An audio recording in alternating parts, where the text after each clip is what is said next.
Hello buddies, this is Chris Sniper. Nandito tayo ngayon sa IJA site sa Valencia. So ito yung pinaka fulcrum point natin. Itong BBM na naka-align ng 159 pattern. So pag due north tayo, tatamaan yan. Din due south, tatamaan yung mga giveaway doon sa slope area. So ito ngayon, pinapakita ko yung compass yan. North-south alignment. So, pansinin natin kung anong formation ng bato na to. Original structure yan, hindi nagalaw. So dito siya sa from hilltop, mag-incline siya ng mga 15 feet from top yan. So itong area na to, fina-farm na, tinataniman ng mga gulay. So yan ang top. So naka letter C formation yan. Ayan. Diretso doon. Then naka V shape yan. Then tingnan natin yung remarkable marker. Yung bundok. Yan. Na naka-pyramid. Okay, yan. So, dyan yung mga kawayan. Old kawayan na yan. Yan. Yan, naka V-shape. Dyan ang na-remap namin na may mga tinatawag natin na shallow deposit. May creek yan sa baba. So, ngayon naman, ito yung pinaka-fulcrum point niya. Nag-letter C formation tong curve ng bundok. Yan, kung tingnan natin yan. Tapos, okay.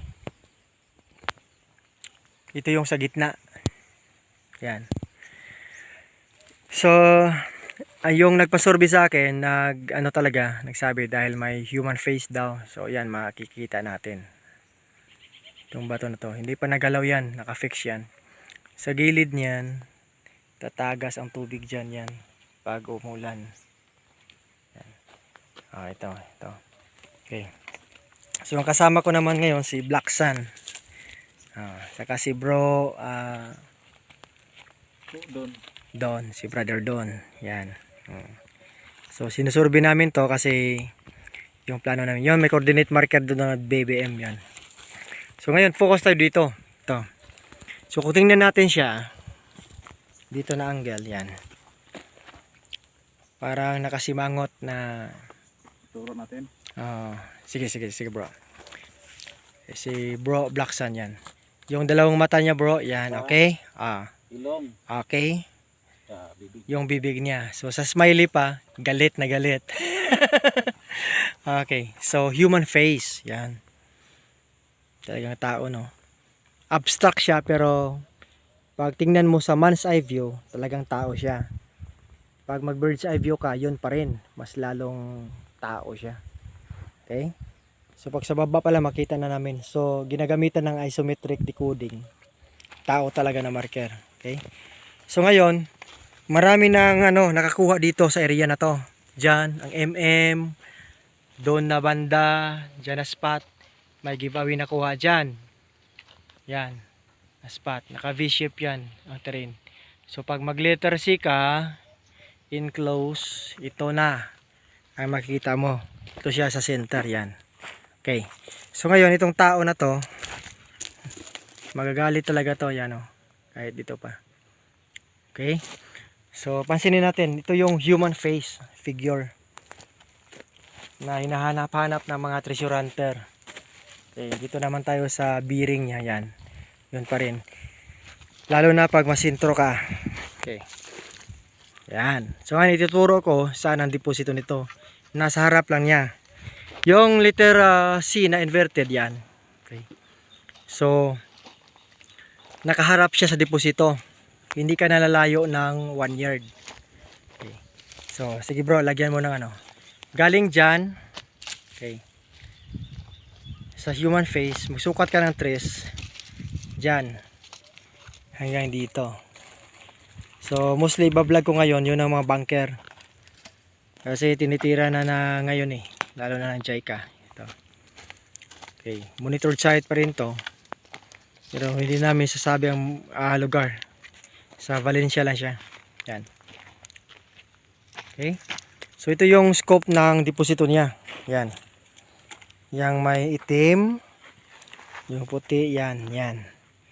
So Vanguard type deposit. So mga ilang loads din ang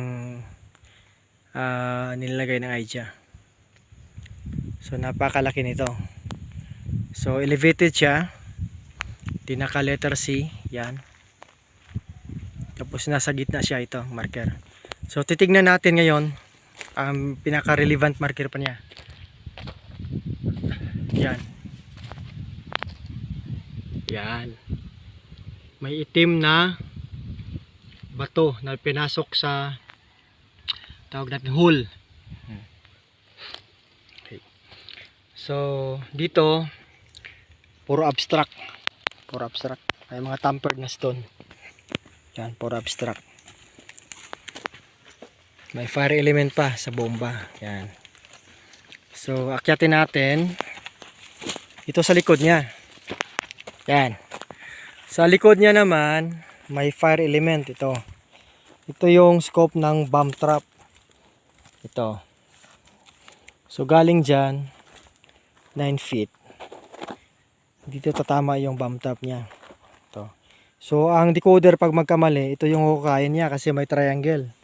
Pero walang laman dito. Tingnan naman natin. Oh. Yung formation ng bundok naka V tapos naka pyramid. Okay. So very relevant. So ngayon, ito yung tinatawag natin na fire element, north-south alignment. So yan. Yan. Pagtingin natin doon sa baba, norte, yan. Yun, makikita natin V-shape na bundok. Tapos yan, may inverted letter of fire element, south yan. So 9 feet dyan, dito, possible bomb trap. Yan. Okay? So talaga naka-arrange yan. Yan. Okay. Okay? So yung mga kawayan na dyan, old kawayan yan. So magte-330 tayo. Degrees. 330. Yan. Ayan. 330 galing dyan sa triangle spot. Yan. Makikita natin yung bundok. Yan. Okay. So pag mawawala itong mga trail dito, makikita pa rin yan sa tinatawag natin terrain decoding. Yan o. Kita nyo ba des? Yan. Yang triangle na bundok na yan is reference nila sa mapping. So pag nagmamap sila, makikita to sa background. Yan. Yan, naka-triangle. Tapos dito naman tayo sa baba. Yan, makikita din natin ang triangle. Yan. Okay. Kaya pakituro bro. Blaksan yan. So yan, may triangle din. Coordinate ng bundok doon. Yan, no? Okay? So perfect alignment. Okay. So bakit may bomb trap? Kasi may coordinate marker dito para sa bomb trap. Yan. Okay?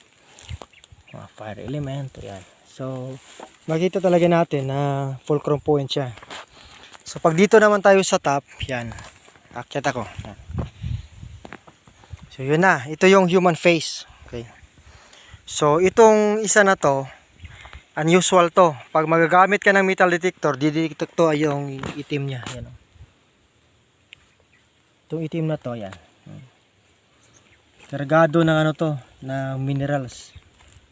Yan, talagang may hole tapos nilagay siya dyan. Yan. Okay? Yan siya, sa top. Okay. So doon, nag-letter C pa rin ang formation ng bundok. Yan. So ito siyang pinakagitna. Ayan. So yung arrow way, nagtuturo ng bomb trap dyan. Ang deposit naman, dito sa kabila. Ayan. So pinapakita ko lang yung top view. Yung sa top view yan, makita po mo rin, makita mong terrain. Yan. Naka V-shape. So prone to tunneling. Kasi dyan, yan na area na kuna sa unahan. 159 pattern. may nakakuha na dyan. So yung spot ng mga kawayan, may mga shallow deposit dyan. So ito yung big load dito sa harap. Yan, yung may mga kahoy na yan. Yan. Okay? So perfect terrain, perfect alignment, then perfect marker. Long distance trail, saka nearby terrains yan. Tingnan natin yan. Fire element yan. So, ang bunker deposit nila talagang tinitira dito sa top hill. So, siyempre pag bunker, may explosive traps. So, wag na natin galawin ang explosive traps dito. Dito tayo titira sa load mismo. Yan. Okay. Balik tayo sa baba. Ito yung passage. Sa saan ang shadow method, yun pa rin titira. Yung passage to. Okay. So, tingnan natin ulit. Ito, sa gilid ng ito. Yung parang portal. Yan. Nag-letter C na inverted. Yan. So, kung tingnan natin, may black doon. Yan, dyan. Black spot. Ito, bro. Yan. Black spot yan na bato na pinapatong sa animal head. Yan. Okay. Dito naman sa baba, mayroong black spot din siya. Yan. So, galing doon, almost sukatin lang natin para mas klaro. 5 feet, saradong 5 feet. Okay, so yun din ang distansya galing dito, magpa 5 feet, center deposit na. So mangyari ngayon, ito yung curve C, tinitira natin to, naka blue. So abot ng tubig ang deposito, color coding blue. So ngayon ito, box type to. Yan. Cutting talaga. Okay, ito perfect na cutting. So sa gilid may arrowway. Yan. Yan o. Yan. Slash then arrowway. Tama dito sa dig site natin. Sabi ko na black, then black sa taas, coordinated. Okay. So ngayon, sa baba nito, dito pa ha. Grabe ka metikuloso tong mga Japanese. Ano, may female ano pa. Hole na ano, titira yan. Harap nito. Tapos may fire element pa, yan, perfect. Tapos sa baba niyan, coordinated niya, galing diyan. Galing diyan. Ito yung letter C. Titingnan natin maigi. Yan. Nakaukit. Yan, letter C. Portal sign. Ito. Yan. Pati ang bato ginagawang ano, tunneling pa rin. Yan. Okay? Yan siya sa harap. Okay? Sa baba ng human head. So, ibig sabihin, ang portal ay nasa harap. So, hindi ka nalalayo ng 1 yard. Kasi could see siya. So, 3 feet distance. 1 yard is equals to 3 feet. So hindi na layo, dyan ang dig site. So yan, could see. Yan, tingnan natin maigi. Naka-okay talaga yan. Tapos perfect, ano din to, cutting. Okay, so sana maintindihan nyo. Ang linya niya naman, ito. Dito pa rin. Yan. So, ganun lang, buddies. Papakita lang namin ang remapping. Tapos yung mga talagang legitimate marker para maintindihan ng mga treasure hunter na hindi tayo magpataka o kalot. Baka maging sungkaan ang dig site natin. Dapat naka-arrange lahat. So ito, may item talaga sa harap. Ito yung spot. Napakalaki nito. Dahil sa history, talagang kinampuhan ng Hapon. So Valencia. Valencia is the Golden City. City of Gold. Okay, Bansay, Brother Rido, and Brother Don. Okay, yan o. Letter C formation. Nandyan pang araw, San Gadra. Ayan. Letter C formation. Tapos, ito yung sa gitna. Okay. Ulitin ko lang. Human face figure abstract. Pero nakasimangot. So, sa treasure hunting naman, dapat may patience and perseverance. Pag ganito ang titirahin, talagang kinakailangan ng proper procedure ito, exact financing, then complete team para ma-retrieve ito. So kung gustong titira ng mga maliit, doon sa kawayan. Diyan. So sinasabi ko na nakuhaan na doon banda sa unahan ng kawayan. So yan ang alignment niya. Tapos tandaan ang long distance terrain, yon. Yan, fire element. Natatama dito sa bunker. Okay? So hopefully may tututunan kayo buddies. Then yun lang ang pakiusap ko.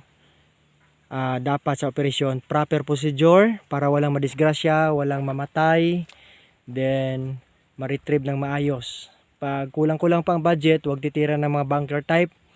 Tirahin muna ang mga shallow deposit or quick deposit para may pang finance. Yan lang ang pakiusap ko. Patuloy tayo, eat, sleep and explore. And once again, thank you for watching. This is Chris Sniper saying Bansai. Bansai brothers. Bansai. Okay. Bansai.